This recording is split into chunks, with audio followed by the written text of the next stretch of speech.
Mayor Firhad हाकिम ने KLC मौत मामले में कहा, हमने जांच के लिए इंजीनियर भेजे हैं। 3 लोगों की मौत हो गई है। यह एक दुखद घटना है।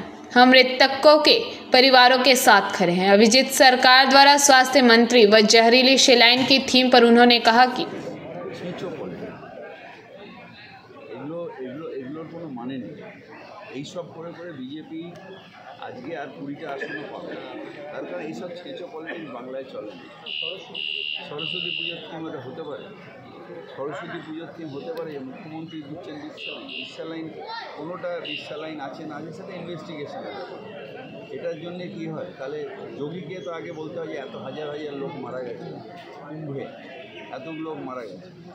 এগুলো হচ্ছে জানেন তো, এগুলো হলো ছেঁচো পলিটিক্স। ওটা একটা তৈরি করে সরস্বতী পুজোতে বিজেপির যারা সমর্থক হবে 2-4 জনের, তাদের আনন্দ দেবে, বাংলার মানুষ আনন্দ পায় না। সরস্বতী পুজো একটা নিষ্ঠার পুজো, আমাদের সমাজের পুজো, এবং সেই পুজো আমরা যারা ক্রিয়েটিভিটিতে বিশ্বাস করে, যারা এডুকেশনে বিশ্বাস করে, সেই মানুষগুলো আস্থা হয় সরস্বতী। মালদায় সাবিত্রীর ওপর গাড়ি দিয়ে চাপা মারতে বলেছে, ওটা আমি পুলিশকে বলেছি ইনকোয়ারি করতে।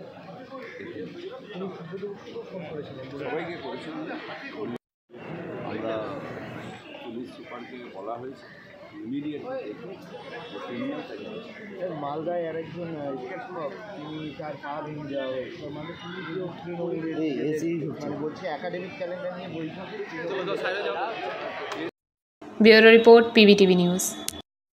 नियमित अपडेट एवं दुनिया भर की ताज़ा खबरों के लिए हमारे फेसबुक पेज को फॉलो एवं यूट्यूब चैनल को सब्सक्राइब करें।